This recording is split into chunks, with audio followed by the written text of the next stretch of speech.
Hello दोस्तों, आप सभी का हमारे चैनल खबर मंथन में स्वागत है। दोस्तों, झारखंड में एक बार फिर से 1137 नए मरीज मिले हैं। झारखंड में एक बार फिर से 1137 नए मरीज मिले हैं, जिसके बाद चीनी वायरस संक्रमितों की संख्या बढ़कर 35,813 हो गई है। राज्य में चीनी वायरस से स्वस्थ होने वाले मरीजों की संख्या 24,138 है। वहीं अभी तक झारखंड में एक्टिव केस 11,286 है।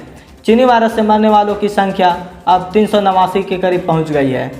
राज्य में 30 सितंबर तक बढ़ा लॉकडाउन, लेकिन एक झारखंड में बसें, शॉपिंग मॉल और होटल सैलून खोलने की मिली इजाज़त। राज्य सरकार ने शुक्रवार को कई सेवाओं को छूट के साथ राज्य में लॉकडाउन की अवधि 30 सितंबर तक बढ़ाने की घोषणा की है।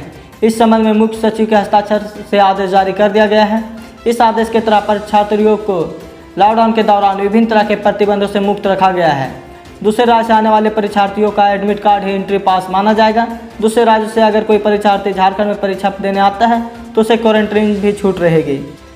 सभी के लिए सार्वजनिक जगहों पर फेस मास्क पहनना अनिवार्य होगा। वहीं 6 फीट की सोशल डिस्टेंसिंग भी जरूरी होगी।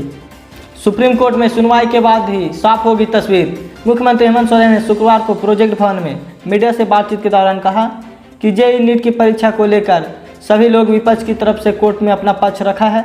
रिव्यू पिटीशन डाला गया है, सुनवाई होगी, उसके बाद ही बताया जा सकता है कि क्या होगा। कुल मिलाकर इस संक्रमण काल में इस समस्या का समाधान निकल सकता है। बहुत हड़बड़ी की जरूरत नहीं थी, लेकिन केंद्र सरकार किस मंशा से काम कर रही है या तो अंदाजा नहीं लगाया जा सकता है। जेईई और नीट परीक्षा को लेकर आपका क्या राय है? क्या परीक्षा को रोक देना चाहिए या नहीं? आप हमें कमेंट में जरूर बताएं। कंटेनमेंट जोन छोड़कर झारखंड में आर्थिक गतिविधियों की इजाज़त। झारखंड सरकार ने राज्य में अनलॉक गाइडलाइन जारी करते हुए आर्थिक गतिविधियों के लिए इजाज़त दे दी है। हालांकि राज्य के कंटेनमेंट जोन में 30 सितंबर तक रोक जारी रहेगी। मुख्यमंत्री हेमंत सोरेन ने गाइडलाइन को शेयर करते हुए अपने ट्विटर पर लिखा कि मेरी अपील है कि सरकारी नियमों का सख्ती से पालन करें एवं मुंह पर मास्क का उपयोग अवश्य करें। सीएम ने लिखा कि आपस में दूरी बनाएं मगर दिलों को जोड़ के रखें। अनलॉक गाइडलाइन में कहा गया है कि सितंबर के महीने में कई परीक्षाएं हैं। इनमें बड़ी संख्या में छात्र हिस्सा लेने वाले हैं। इस दौरान उनके अभिभावक भी साथ होंगे, इसलिए उन्हें बहुत तरह की छूट दी गई है। झारखंड में बस सेवा शुरू, 1 सितंबर से कर सकते हैं यात्रा। झारखंड में बस से यात्रा करने वाले लोगों के लिए बड़ी खबर आ रही है। मिली जानकारी के मुताबिक 1 सितंबर से बस सेवा शुरू होने वाली है, लेकिन लोगों को यात्रा के दौरान चीनी वायरस गाइडलाइन का पालन करना अनिवार्य होगा। खबर के मुताबिक झारखंड में करीब 10,000 बसें चलती है। इनमें से करीब 7,000 का परिचालन राज्य के अंदर होता है। यात्रा के दौरान सब बस मालिकों को हर ट्रिप के बाद बसों को सैनिटाइज करना जरूरी होगा। बस कर्मियों को मास्क और दस्ताने पहनना होगा। इतना नहीं, 30 सीटों वाली बसों में 20 यात्री और 25 सीटों वाले में 15 यात्रियों को ही यात्रा करने की इजाज़त दी गई है। मोदी सरकार ने रेहड़ी पटरी वालों के लिए प्रधानमंत्री स्वनिधि स्कीम के तहत शुरू की बड़ी सुविधा। आवास शहरी कार्य सचिव दुर्गा शंकर मिश्रा ने रेहड़ी पटरी वालों के लिए प्रधानमंत्री आत्मनिर्भर निधि का वीडियो कॉन्फ्रेंसिंग के जरिए ऑनलाइन डैशबोर्ड प्रारंभ किया है। आवास शहरी कार्य सचिव दुर्गा शंकर मिश्रा ने कहा, ऑनलाइन डैशबोर्ड गतिशील है और संवादमूलक है। शहर के स्तर तक प्रधानमंत्री स्वनिधि की प्रगति की जानकारी उसकी निगरानी करने वाले सभी हितधारकों को एक जगह पर समाधान प्रदान करेगा।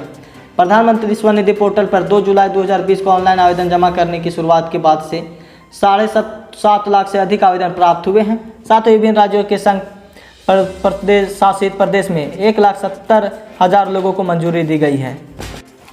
1 सितंबर से अनलॉक 4 की तैयारी में देश। जानिए क्या बंद रहेगा और क्या खुलेगा। 1 सितंबर से देश में अनलॉक 4 की शुरुआत होने जा रही है। ऐसे समय में जब चीनी वायरस 31 लाख से अधिक मामले सामने आ चुके हैं और साथ ही इस बीमारी से करीब 63,000 लोगों की मौत हो चुकी है। इसी बीच अनलॉक 4 को लेकर अधिकारियों का कहना है कि इस हफ्ते के अंत तक दिशा निर्देश जारी कर दिया जाएगा। इस दौरान उन्हीं सेवा को अनुमति दी जाएगी जो अर्थव्यवस्था के लिए आवश्यक होगी, जबकि ऑफलाइन क्लासेस 1 अक्टूबर से शुरू हो सकती है। साथ ही हॉस्पिटैलिटी सेक्टर को राहत देने के लिए सिनेमा हॉल खोलने और साथ ही रेस्टोरेंट में शराब की बिक्री की अनुमति भी मिल सकती है। झारखंड में सक्रिय मानसून, इन जिलों में होगी बारिश। बंगाल की खाड़ी के उत्तर में पश्चिम में बना कम दबाव का चक्रवर्ती क्षेत्र झारखंड के दक्षिण और दक्षिण पश्चिम जिले के ऊपर बना हुआ है। यह धीरे धीरे पश्चिम की तरफ बढ़ रहा है। इसी चक्रवर्ती क्षेत्र का असर धीरे धीरे खत्म हो रहा है।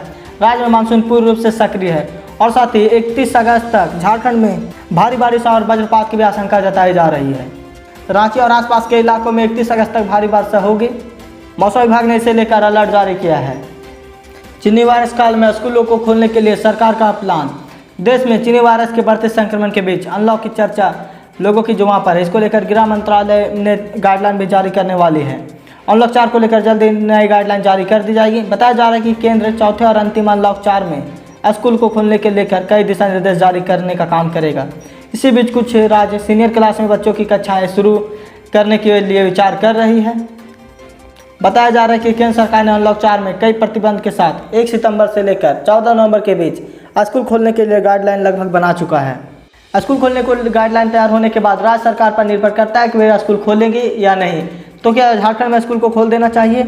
आप अपना राय हमें कमेंट में ज़रूर बताएं। झारखंड के पश्चिमी सिंहभूम में पुलिस नक्सल मुठभेड़ चली, सैकड़ों राउंड गोली हथियार बरामद। चाईबासा पश्चिमी सिंहभूम जिले के गुदड़ी थाना अंतर्गत जमताई गांव के चाईबासा पोड़ाहाट जंगल में एक PLFI उग्रवादी के साथ कोबरा CRPF और जिला पुलिस बल के जवानों की मुठभेड़ हुई। इस दौरान सैकड़ों राउंड फायरिंग हुई। पुलिस ने हथियार समेत विस्फोटक बरामद किए हैं। जिला पुलिस व CRPF जवानों के साथ उग्रवादियों की मुठभेड़ में सनीचरा दस्ता का नाम सामने आ रहा है। मुठभेड़ के दौरान दोनों ओर से सैकड़ों राउंड फायरिंग हुई, जिसमें जवानों को भारी पड़ता देख नक्सल जंगल के रास्ते भागने में सफल रहे। जंगल में सर्च करने पर AK-47 सहित कई हथियार व विस्फोटक बरामद होने की सूचना है। CBI की पूछताछ में ड्रग चैट में शामिल होने की बात को रिया चक्रवर्ती ने स्वीकारा। सुशांत सिंह मामले में CBI दूसरे दिन रिया चक्रवर्ती से पूछताछ कर रही है। सूत्रों के हवाले से ऐसी जानकारी मिल रही है कि रिया चक्रवर्ती ने ड्रग चैट में शामिल होने की बात को स्वीकार लिया है। CBI ने कल रिया से 10 घंटे पूछताछ की थी। CBI ने रिया चक्रवर्ती से पूछताछ शुरू कर दी। रिया से कल भी CBI पूछताछ की थी और आगे कल भी करने वाली है। सुशांत केस में मुख्य आरोपी रिया चक्रवर्ती CBI दफ्तर पहुंच गई। रिया ने अपने भाई के साथ CBI दफ्तर पहुंची है। रिया चक्रवर्ती से पूछताछ के बाद CBI को कई बड़े खुलासे मिल रहे हैं। तो क्या सुशांत सिंह का मर्डर में रिया चक्रवर्ती का हाथ है या वह सुसाइड है? आप हमें कमेंट में ज़रूर बताएं। अब ऑनलाइन खरीद सकते हैं स्टाम्प। 5 सितंबर से लागू नई व्यवस्था।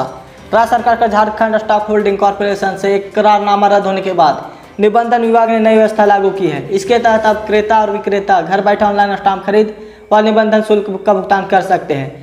इस संबंध में जिला अवर निबंधक अविनाश कुमार ने बताया कि नई व्यवस्था लागू होने के बाद अब लोगों को काफ़ी राहत मिलेगी। पहले स्टाम्प की खरीद व निबंधन शुल्क भुगतान के लिए लोगों को काफ़ी भागदौड़ करनी पड़ती थी, लेकिन नई व्यवस्था लागू होने के बाद से लोग अब स्वयं से घर या कैफे से स्टाम्प खरीद सकते हैं। भारत में इस महीने से लगनी शुरू हो जाएगी चीनी वायरस वैक्सीन। भारत बाजार में अगले साल शुरुआत में कोविड-19 के 2 टीके उपलब्ध हो सकते हैं। बर्नस्टीन की रिपोर्ट के मुताबिक भारत ने दौड़ में आगे चल रही कंपनियां एस्ट्राजेनेका और नोवैक्स के टीके का करार पहले सुनिश्चित कर लिया है। ऐसे में टीकों को मंजूरी मिलते ही भारत में इनका टीकाकरण शुरू हो सकता है। रिपोर्ट के अनुसार वैश्विक स्तर पर 4 संभावित टीके हैं, जिन्हें 2020 के अंत तक या 2021 की शुरुआत में स्वीकृति मिलने के अनुमान है। इन टीकों को अब तक के परीक्षण मानकों पर खरे उतरने के साथ प्रति क्षमता बढ़ाने में सफल साबित हुआ है। झारखंड में 25% तक बढ़ेगा बस किराया। एक बड़ी खबर झारखंड से आ रही है कि यहाँ 1 सितंबर से बस सेवा शुरू हो जाएगी, लेकिन सबसे बड़ी बात यह है कि चीनी वायरस संक्रमण को देखते हुए बस में ज़्यादा लोगों को बैठाने से मना कर दिया गया है, जिसके कारण झारखंड में बस ऑपरेटर बस किराया बढ़ा सकते हैं। वहीं डीजल के दामों में भी लगातार वृद्धि होने से बस किराया बढ़ाया जा सकता है। संगठन के अध्यक्ष सच्चिदानंद सिंह ने कहा कि जब लॉकडाउन शुरू हुआ था तो डीजल की 62 रुपये कीमत थी और अभी 80 रुपये के करीब है। सच्चिदानंद सिंह ने कहा कि लोगों की कोशिश है कि राज्य में कम से कम भाड़ा बढ़ाने की कोशिश की जाए, लेकिन फिर भी यहाँ आंकड़ा फिलहाल 25% तक बढ़ सकता है। पीएम नरेंद्र मोदी कल सुबह 11 बजे करेंगे मन की बात। पीएम नरेंद्र मोदी रविवार की सुबह 11 बजे रेडियो पर मन की बात कार्यक्रम को संबोधित करेंगे। इस दौरान पीएम मोदी देश की जनता के साथ अपने विचार साझा करेंगे। पीएम मोदी के मासिक रेडियो कार्यक्रम मन की बात की यह 68वीं कड़ी है। संबोधन को आकाशवाणी और दूरदर्शन के सभी नेटवर्क पर प्रसारित किया जाएगा। इससे पहले पीएम नरेंद्र मोदी ने 26 जुलाई को मन की बात कार्यक्रम के जरिए देश की जनता को संबोधित किया था। इसकी जानकारी पीएम नरेंद्र मोदी ने खुद ट्वीट करके सभी को दिया है। मन की बात कार्यक्रम के जरिए पीएम मोदी लोगों के साथ संवाद करते हैं और साथ ही अपने विचार भी साझा करते हैं। देश के 74 खिलाड़ियों को मिला राष्ट्रीय खेल पुरस्कार। राष्ट्रीय खेल दिवस के मौके पर देश के 74 खिलाड़ियों को राष्ट्रीय खेल पुरस्कार से सम्मानित किया गया। राष्ट्रपति रामनाथ कोविंद ने कोविड-19 महामारी के कारण ऑनलाइन आयोजित किए गए समारोह में उन्हें सम्मानित किया। इस 5 साल खिलाड़ियों को खेल रत्न और 27 को अर्जुन पुरस्कार से नवाजा गया। 74 से 60 खिलाड़ियों ही भारतीय खेल परिधारक के 11 केंद्रों से वर्चुअल समारोह में हिस्सा लिया। क्रिकेटर रोहित शर्मा और ईशांत शर्मा समारोह में शामिल नहीं हो सके क्योंकि वे IPL खेलने के लिए UAE दौरे पर हैं। इस साल खिलाड़ियों के नकद पुरस्कारों में बढ़ोतरी की गई है। सुबह खेल रत्न पुरस्कार राशि को 25 लाख रुपये तक बढ़ा दिया गया है, जो पहले 7.5 लाख रुपये थी। सैटेलाइट इमेज में खुलासा, चीन डोकलाम और नाकुला में बना रहा मिसाइल साइट। वास्तविक नियंत्रण रेखा पर चीन के साथ जारी तनाव के बीच भारत के लिए एक और बड़ी खबर सामने आ रही है। सैटेलाइट इमेज में खुलासा हुआ है कि चीन डोकलाम और नाकुला में मिसाइल साइट का निर्माण कर रहा है। दोनों देशों के बीच तनाव को कम करने के लिए जहां कई स्तर की वार्ताएं आयोजित की जा चुकी हैं, वहीं चीन अपनी चालाकी दिखाने से बाज नहीं आ रहा। मीडिया रिपोर्ट की माने तो कुछ सैटेलाइट इमेज में देखा जा रहा है कि चीन की पीपुल्स लिबरेशन आर्मी डोकलाम और नाकुला में अपने निर्माण कार्य को आगे बढ़ा रही है। चीन यहाँ मिसाइल साइट बना रहा है और इसी कड़ी में 2 नई एयर डिफेंस पोजीशन तैयार शुरू कर दी गई है, जिनके मिसाइल साइट होने की संभावना है। चीन के साथ फिर से मित्रता का प्रस्ताव करना चाहिए या नहीं, आप हमें कमेंट में ज़रूर बताएं। और साथ ही आज की ताज़ा खबर बस इतना ही। अगर आप हमारे चैनल में नए हैं तो इस चैनल को सब्सक्राइब करें और बेल आइकन दबाएं।